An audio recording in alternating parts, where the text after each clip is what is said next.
Hello everyone. सो इससे पहले वाली क्लास में हमने यूनिट सेकंड का टॉपिक सिलेजिनेला शुरू किया था, जो वास्तव में एक टेरिडोफाइट है। ठीक है, तो मैंने ये बताया था कि उसका क्लासिफिकेशन कैसे होता है। उसके अलावा मैंने ये भी बताया था कि उसका आवास या हैबिटेट कैसे होती है या हैबिट कैसे होती है। उसके अलावा हमने बात की थी उसकी स्पोरोफिटिक पीडी पे। तो स्पोरोफिटिक पीडी में हमने उसकी मॉर्फोलॉजी पे स्टडी करी थी, इसकी मॉर्फोलॉजी कैसे होती है। हमने क्या क्या पढ़ा था उसमें कि इसका क्लासिफिकेशन देने के बाद हमने पढ़ा था कि इसको क्लब मॉस या स्पाइक मॉस भी कहते हैं। ये सूखने के बाद गेंदनुमा संरचना बना लेती है, जो अनुकूल परिस्थितियों में पुनर्जीवित या रीजनरेट होकर नए प्लांट का फॉर्मेशन कर लेती है। उसके अलावा सिलेजिनेला रूपेसिट्रस और सिलेजिनेला विगटाई, ये दो स्पीसीज और भी होती है, लेकिन मोस्टली ये दो स्पीसीज इसमें मरुद्भिदीय प्रकार की होती है। जैसे कि मैंने बताया कि टेरिडोफाइट्स नम छायादार स्थानों पे पाए जाते हैं। ठीक है, तो ये कहाँ पाए जा रहे हैं? मरुद्भिदीय आवास में ये पाए जा रहे हैं। अब देखो, हमने पढ़ा था कि जो सिलेजिनेला होते हैं उसकी क्या क्या संरचनाएं होती है। तो स्टेम, लीफ और उसकी रूट एंड राइजोफोर पे हमने बात की थी। तो मैंने ये भी बताया था कि जो पत्तियां होती है, ये पत्तियां सिलेजिनेला के अलग अलग स्पीसीज में अलग अलग प्रकार की होती हैं। तो सिलेजिनेला पत्तियों के बेस पे दो टाइप का होता है, या सिलेजिनेला की स्पीसीज पत्तियों के बेस पे दो टाइप में डिवाइड हो सकती है, होमोफिलस, हेट्रोफिलस, यानी कि समपर्णी और विषमपर्णी। होमोफिलस क्या होंगे कि जिन पे पत्तियां एक ही प्रकार की पाई जाती है और ये चक्रीय क्रम में पाई जाती है। हेट्रोफिलस की बात करूं तो सिलेजिनेला की मोस्टली स्पीसीज हेट्रोफिलस होती है, मीन्स विषमपर्णी होती है। मीन्स इनमें जो पत्तियां पाई जाती हैं वो डायमॉर्फिज्म दर्शाती है या द्विरूपता दर्शाती है। इट मीन्स कुछ पत्तियां होगी जो नॉर्मल होगी और स्पाइरल क्रम में होगी, क्लोरोप्लास्ट युक्त होगी। लेकिन ये जो पत्ती होती है, मैंने बताया था कि इन पत्तियों की ऊपरी सतह पे जो विषमपर्णी प्लांट होते हैं हेट्रोफिलस, उनमें पत्ती की ऊपरी सतह पे आधार की तरफ एक छोटी जीभ जैसी, टंग लाइक जीभ जैसी पारदर्शी पत्ती नुमा संरचना पाई जाती है, जिसे लिग्यूल कहते हैं। ठीक है, और इस लिग्यूल के मैंने क्या कार्य बताए थे कि ये वाटर एब्जॉर्प्शन या जल अवशोषण और उसके अलावा सीक्रेशन या स्त्रवण का कार्य करेगी, और ये तने को सूखने से बचाती है। जो लिग्यूल होती है, इस लिग्यूल का आधारीय भाग मीन्स ये वाला भाग ग्लोसोपोडियम कहलाता है या ग्लोसोपोडियल कहलाता है। और इस ग्लोसोपोडियल जहाँ से ये इस पत्ती से जुड़ता है, इस पत्ती के आधार से जुड़ता है, तो इस लिग्यूल का आधार ग्लोसोपोडियल कहलाता है। ग्लोसोपोडियल के ऊपर वाला भाग बॉडी कहलाता है और ग्लोसोपोडियल के बाहर वाला आवरण ग्लोसोपोडियल शीथ कहलाता है। ठीक है, चलो, तो ये तो अपनी बात हुई इसकी मॉर्फोलॉजी की। मॉर्फोलॉजी मीन्स इसकी बाह्य संरचना की, कि ये स्पोरोफाइट प्लांट दिखने में कैसा होता है। तो हमने इसमें राइजोफोर भी पढ़े, रूट्स भी पढ़ी। तो रूट्स एडवेंटिशियस होते हैं और राइजोफोर्स सिलेजिनेला के तने से निकलने वाली शाखाएं होती है, जो पत्तीहीन होती है, मीन्स लीफलेस होती है, बेलनाकार होती है, हरे रंग की होती है, उसके अलावा लंबी व पतली होती है। अब हम बात करेंगे एनाटॉमी पे, मीन्स इसकी इंटरनल स्ट्रक्चर पे। ठीक है, तो इसके इंटरनल स्ट्रक्चर की बात करते हैं तो हम सबसे पहले पढ़ेंगे तने को। ठीक है, स्टेम, TS ऑफ स्टेम, तने का अनुप्रस्थ काट। तो इसको मैं एक डायग्राम की हेल्प से आपको समझाती हूँ।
तो सिलेजिनेला के स्टेम को हम मुख्यतया 3 पार्ट्स में डिवाइड कर सकते हैं। वो कौन कौन सी है?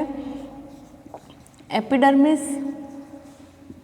सेकंड है कॉर्टेक्स और थर्ड है स्टील। स्टील आपको पता है रंभ को कहते हैं।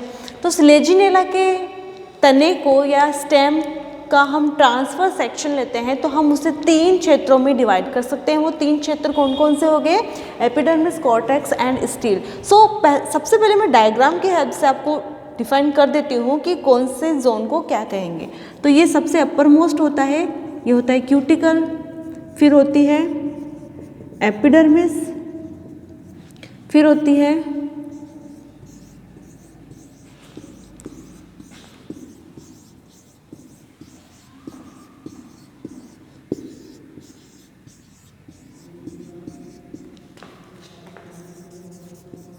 आउटर कॉर्टेक्स, फिर होती है इनर कॉर्टेक्स, फिर होती है एंडोडर्मिस, फिर होता है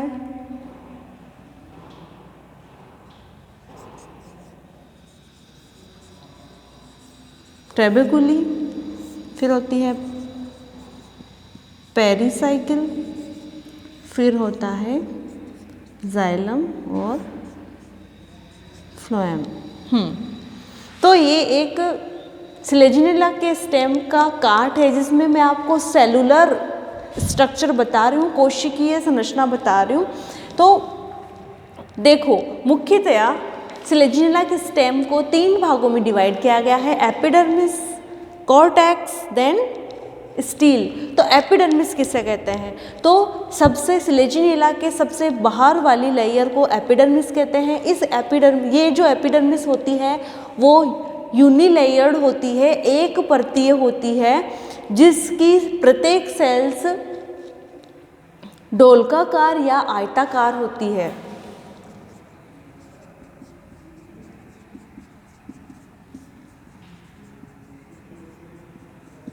ठीक है, तो देखो सिलेजिनेला के स्टेम की काट लेने पे हमें मेनली 3 जोन्स दिखाई देते हैं, 3 क्षेत्र दिखाई देते हैं, epidermis, cortex and steel. Epidermis सबसे आउटर मोस्ट लेयर होती है, ये यूनिलेयर्ड या एक परतीय होती है। इस एक परतीय एपिडर्मिस की प्रत्येक सेल डोलकाकार या फिर आयताकार होती है, बैरल शेप्ड या आयताकार होगी, और इस पे स्टोमेटा एब्सेंट होते हैं। स्टोमेटा अनुपस्थित होते हैं, क्यूटिकल उपस्थित होती है, और ये चीज़ें देखो, एपिडर्मिस डोलकाकार और आयताकार कोशिकाओं से मिलकर बनी हुई एक परतीय संरचना होती है जिनमें अंतराकोशिकीय अवकाश अनुपस्थित होते हैं, और ये मृदुतकीय या पेरेन्काइमेटस प्रकार की होती है। इस पे स्टोमेटा एब्सेंट होते हैं, रंध्र अनुपस्थित होते हैं, और इस पे क्यूटिकल पाई जाती है। ठीक है, अब हम बात करते हैं कॉर्टेक्स। तो सिलेजिनेला रूपेसिट्रस जो एक मरुद्भिदीय प्रजाति है, ठीक है, तो सिलेजिनेला रूपेसिट्रस के तने में कॉर्टेक्स 2 भागों में दिखाई देता है। या मैं एक आइडल स्ट्रक्चर लेके चलूँ कि कोई भी सिलेजिनेला का स्टेम है, हम उसके कॉर्टेक्स का अध्ययन करें तो कॉर्टेक्स 2 भागों में दिखाई देता है, आउटर कॉर्टेक्स और inner cortex, outer cortex and inner cortex. जो आउटर कॉर्टेक्स होता है वो 3 से 4 लेयर्ड होता है, 3 to 4 लेयर्ड होता है, 3 से 4 परतीय होता है, और इसकी सेल्स दृढ़ों तक ये स्क्लेरन काइमेटस होती है, थोड़ी सॉलिड टाइप की होती है। ठीक है, मृदु तक जो सॉफ्ट होते हैं, दृढ़ों तक जो ठोस होते हैं, सॉलिड होते हैं। तो कॉर्टेक्स को 2 भागों में डिवाइड किया गया है, आउटर कॉर्टेक्स और इनर कॉर्टेक्स। आउटर कॉर्टेक्स की मैं बात करूं तो आउटर कॉर्टेक्स 2 से 3 परतीय होता है, 2 to 3 लेयर्ड होता है। और इसकी सेल्स स्क्लेरेनकाइमेटस होती है, मीन्स दृढ़ोतक सेल्स से ये मिलकर बनी हुई संरचना होती है और इनके बीच में अंतराकोशिकीय अवकाश अनुपस्थित होते हैं। अब हम बात करते हैं कॉर्टेक्स के टाइप 2 इनर कॉर्टेक्स की, आंतरिक वलकुट की। तो आंतरिक वलकुट 4 to 5 लेयर्ड होता है। जैसे कि मैंने बताया आउटर कॉर्टेक्स स्क्लेरेनकाइमेटस या दृढ़ोतक कोशिकाओं से मिलकर बनी हुई संरचना होती है जो 2 से 3 परतीय होती है। उसी प्रकार ये जो इनर कॉर्टेक्स होती है ये 4 से 5 परतीय होती है, 4 to 5 लेयर्ड होती है। इसके बीच में भी अंतराकोशिकीय अवकाश इंटरसेलुलर स्पेस एब्सेंट होते हैं और ये जो सेल्स होती है वो मृदुतक प्रकार की होती है। ठीक है, जहाँ ये दृढ़ोतक थी ये मृदुतक प्रकार की होती है, पैरेनकाइमेटस नेचर की होती है। ठीक है, ये तो बात हुई कॉर्टेक्स तक की। एपिडर्मिस और कॉर्टेक्स के बारे में हमने बात कर ली। अब हम बात करते हैं इसमें एक स्पेशल स्ट्रक्चर भी होती है जो मोस्टली सभी स्टेम्स में हम देख सकते हैं, जैसे कि ये एंडोडर्मिस। ठीक है, तो एंडोडर्मिस एक परतीय संरचना होती है। ये भी पैरेनकाइमेटस सेल्स से बनी हुई होती है या मृदुतकीय कोशिकाओं से मिलकर बनी हुई होती है। देखो, एपिडर्मिस की हमने बात कर ली, कॉर्टेक्स की हमने बात कर ली, अब हम बात करते हैं एंडोडर्मिस की। तो कॉर्टेक्स के नीचे पाया जाने वाला क्षेत्र या कॉर्टेक्स के नीचे पाई जाने वाली मृदुतकीय कोशिकाओं की लेयर को या परत को एंडोडर्मिस कहते हैं। ये एंडोडर्मिस वैस्कुलर टिश्यूज के बाहर की ओर पाई जाती है। ठीक है, ये एक परतीय होती है और ये मृदुतक से मिलकर बनी हुई संरचना होती है। तो कॉर्टेक्स की कुछ सेल्स उदग्र पट्टियों द्वारा या मैं यूँ कहूँ इरेक्ट स्ट्रिप्स द्वारा, उधर्व पट्टियों द्वारा। ठीक है, तो ये जो कॉर्टेक्स है, इस कॉर्टेक्स की कुछ सेल्स उधर्व पट्टियों द्वारा, इरेक्ट स्ट्रिप्स द्वारा वैस्कुलर बंडल से या स्टील से संबंधित होती है। ये चीज़ ध्यान रखना, आपके शॉर्ट क्वेश्चन आ सकता है जो मैं अभी बोलने वाली हूँ उस पर।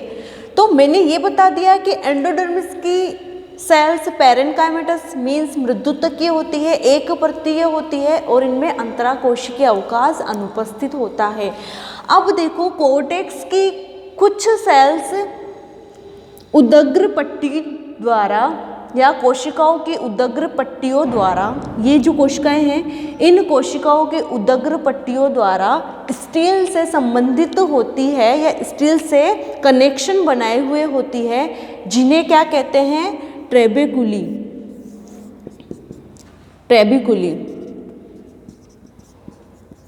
ठीक है, तो ये जो उदग्र सेल्स की पट्टियां होती है वो वैस्कुलर सिस्टम या स्टील से, वैस्कुलर सिस्टम या स्टील, वैस्कुलर सिस्टम या स्टील से कनेक्शन बनाए हुए होती है या संबंधित होती है। तो और इन पे सुबेरीन का स्थूलन पाया जाता है।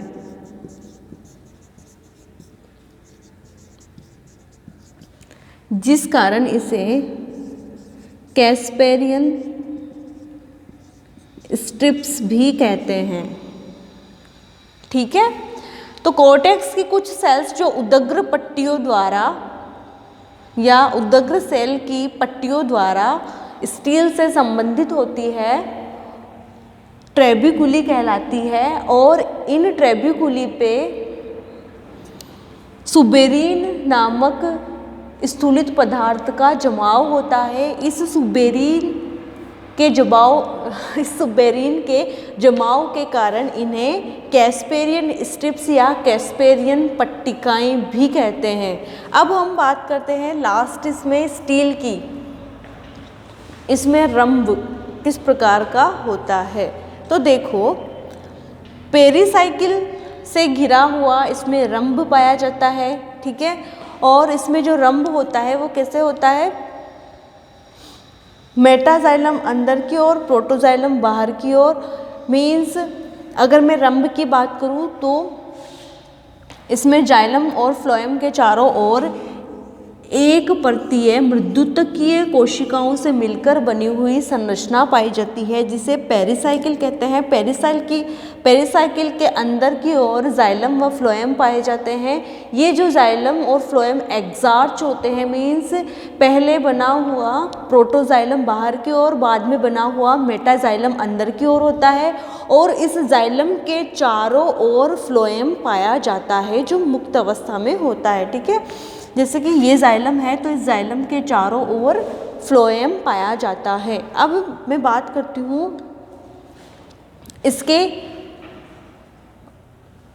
रूट की, ठीक है। तो रूट में भी सेम वही जो मैंने अब तक थ्योरी बताई, सेम वैसे ही जो उसका ऑर्गेनाइजेशन होता है वो होता है, लेकिन उसमें बेसिक डिफरेंस क्या होता है कि ये जो डायग्राम है तो आपको पता है कि रूट में क्यूटिकल का अभाव होता है, ठीक है। तो रूट में क्यूटिकल का अभाव होता है तो और रूट में क्या पाए जाते हैं, रूट हेयर्स, ठीक है। तो ये रूट हेयर्स हो गई, ये एपिडर्मिस हो गई। तो रूट में एपिडर्मिस को एपिब्लेमा भी कहते हैं, ठीक है। और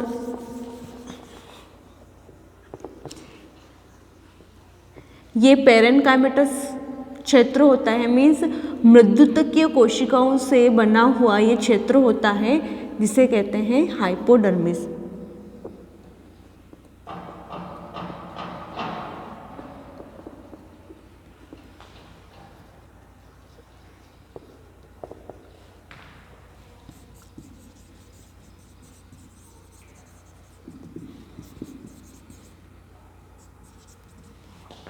और इसमें ये ट्रेबिक्यूली नहीं पाई जाती है, ठीक है।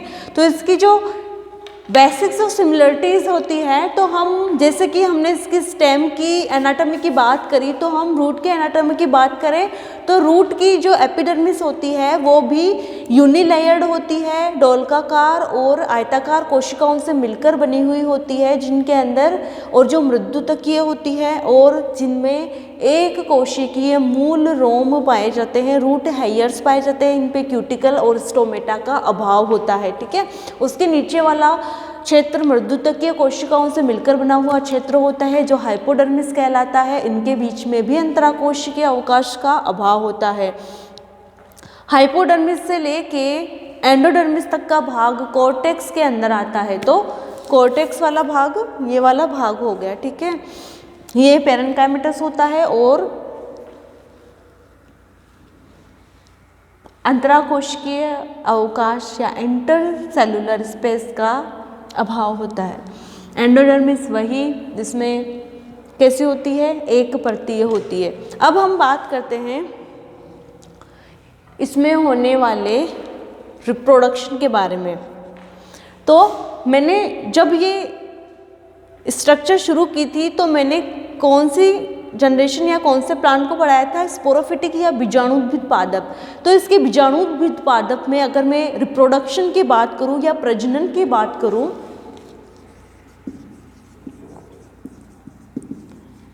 तो बीजाणुद्भिद पादप में कायिक जनन किस प्रकार से होता है वो मैं बताती हूँ। उसमें जो वेजिटेटिव रिप्रोडक्शन होता है, ये वेजिटेटिव रिप्रोडक्शन 3 तरह से होता है। कौन कौन से? फ्रेगमेंटेशन, सेकंड है ट्यूबर और थर्ड है बाय रेस्टिंग बर्ड। सो इसके एनाटॉमी की बात करें तो लगभग सिमिलरिटीज़ का हम अध्ययन करेंगे, जैसे कि epidermis, hypodermis, cortex, endodermis, pericycle और जाइलम, फ्लोएम, ट्रेबिक्यूली आदि, है ना। अब हम बात करते हैं स्पोरोफिटिक प्लांट में होने वाले रिप्रोडक्शन या प्रजनन के बारे में।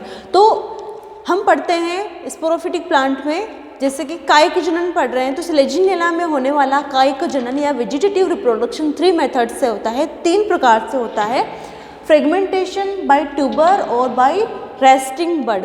तो फ्रेगमेंटेशन में क्या होता है, जो स्लेजिनेला की स्पीसीज है स्लेजिनेला रूपेसिट्रस, उसमें क्या होता है कि जब रिप्रोडक्शन का टाइम आता है उस टाइम क्या होता है कि जो स्लेजिनेला का तना होता है वो स्लेजिनेला का तना टूट जाता है, ठीक है, और टूटने के बाद में ये अलग होकर अंकुरित हो जाता है और नए प्लांट का निर्माण कर लेता है। फ्रेगमेंटेशन का अर्थ ही होता है विखंडन, विखंडन मीन्स टूटना। तो जो ये स्लेजिनेला का प्लांट होता है, इस स्लेजिनेला के प्लांट में जो इसके एरियल पार्ट्स होते हैं, जैसे कि मैं अगर स्टेम की बात करूं तो स्टेम क्या होगा, टूट जाता है। टूटकर जब ये अलग होगा ज़मीन में गिरेगा तो ज़मीन में ये जर्मिनेट हो जाएगा, ठीक है, नमी का अवशोषण करके जर्मिनेट हो जाएगा और इसमें से रूट्स निकल आएगी और थोड़े टाइम बाद में इससे लीव्स या पत्तियां निकल आएगी। तो इस तरह ये अलग होके नए स्लेजिनेला प्लांट का निर्माण कर लेता है विखंडन के द्वारा। विखंडन कैसे, तना टूट के अलग हुआ और उस टूटे हुए तने में जर्मिनेशन हुआ और एक नए प्लांट का इसने रीजनरेशन या पुनर्निर्माण कर लिया। टाइप 2 है इसमें बाय ट्यूबर। ट्यूबर जो प्लांट्स के एरियल पार्ट्स होते हैं, उन एरियल पार्ट्स के आधारीय भाग से या प्लांट्स के वायवीय भागों के आधारीय भाग से तना जमीन के अंदर चला जाता है, ठीक है। ये जो तना अंदर जमीन के अंदर चला गया वो क्या करेगा, वो भोजन का संग्रहण कर लेगा, भोजन का संग्रहण करके वो ट्यूबर का फॉर्मेशन कर लेगा और ये जो ट्यूबर होती है वो इस मुख्य पादप से अलग होके जर्मिनेट होके नए स्लेजिनेला प्लांट का निर्माण कर लेता है। तो बाय ट्यूबर, ट्यूबर के द्वारा कायिक जनन या कंद के द्वारा कायिक जनन कैसे होगा कि प्लांट के वायवीय भाग आधार की तरफ से, ये एरियल भाग है, वायवीय भाग जो आधार की तरफ से जमीन के अंदर भूमिगत या अंडरग्राउंड पार्ट्स में चला जाता है, सॉरी अंडरग्राउंड हो जाता है, भूमिगत हो जाता है। उसके बाद में वो वहाँ पे भोज्य पदार्थों का संचय करेगा या फूड का रिजर्व करेगा, फूड को रिजर्व करेगा, ठीक है। भोज्य पदार्थों का संग्रह करके वो संरचना फूल जाती है, अपने साइज को इंक्रीज कर लेती है, फूल जाती है, क्योंकि उसने अपने अंदर रिजर्व फूड को एकत्रित कर लिया। तो फूड रिजर्व करके वो संरचना फूली हुई संरचना बन जाती है, जिसे अब क्या कहेंगे हम, ट्यूबर। अब इस ट्यूबर से क्या होगा कि जब रिप्रोडक्शन का टाइम होगा तब ये ट्यूबर अपने मुख्य पादप से अलग हो जाएगा और अलग हो जाने के बाद में ये ट्यूबर जर्मिनेट होगा और जर्मिनेट होके नए थैलस का, नए स्लेजिनेला प्लांट का निर्माण कर लेता है। अब देखो बाय रेस्टिंग बर्ड्स, प्लांट्स के जो वायवीय तने होते हैं, इन वायवीय तनों के अंतस्थ सिरों पे या टर्मिनल एंड्स पे बड्स पाई जाती है, जिन्हें सुषुप्त कलिकाएं होती कहते हैं। ये जो बड्स होती हैं या ये जो कलिकाएं होती हैं वो राइजोफोर युक्त होती है और इन पे जड़ें विकसित होने लगती है। जब फेवरेबल कंडीशंस आती है या वेजिटेटिव रिप्रोडक्शन का टाइम आता है तब ये बड जर्मिनेट होके नए प्लांट का फॉर्मेशन कर लेती है। तो इसमें क्या होता है, ये समझ लो कि ये स्लेजिनेला का वायवीय तना है या एरियल स्टेम है। इस एरियल पार्ट्स के टर्मिनल एंड पे या अंतस्थ सिरे पे ये बड्स पाई जाती है, जिन्हें रेस्टिंग बड्स या सुषुप्त कलिकाएं कहते हैं, ठीक है। रेस्टिंग मीन्स ये अभी जर्मिनेट नहीं हो रही है, लेकिन जब रिप्रोडक्शन का टाइम आएगा, मीन्स स्लेजिनेला में कायिक जनन का टाइम आएगा, वेजिटेटिव रिप्रोडक्शन का टाइम आएगा, तब ये टर्मिनल एंड पे उपस्थित ये बर्ड्स राइजोफोर युक्त होती है। पहले से ही राइजोफोर युक्त होती है, लेकिन धीरे धीरे जब इनमें रिप्रोडक्शन का टाइम आता है तब इनसे जड़ें विकसित होने लगती है और थोड़े टाइम बाद में ये अपने मेन प्लांट से अलग होके जर्मिनेट होके एक कंप्लीट स्लेजिनेला प्लांट का निर्माण करता है। इस तरह से इसमें वेजिटेटिव रिप्रोडक्शन होता है। नेक्स्ट जो मैं इसमें रिप्रोडक्शन पढ़ाऊंगी वो स्पोर्स के द्वारा होने वाला रिप्रोडक्शन पढ़ाऊंगी। इट मीन्स इस स्लेजिनेला में दो तरह से रिप्रोडक्शन होता है, एक तो वेजिटेटिव रिप्रोडक्शन और एक स्पोर्स के द्वारा रिप्रोडक्शन। तो वेजिटेटिव रिप्रोडक्शन 3 तरह से होता है, fragmentation by tuber and by resting bud, जो मैंने आपको अभी बता दिया है। नेक्स्ट क्लास में मैं स्पोर्स के द्वारा होने वाला रिप्रोडक्शन कवर करवाऊंगी। अभी के लिए इतना ही। Thank you.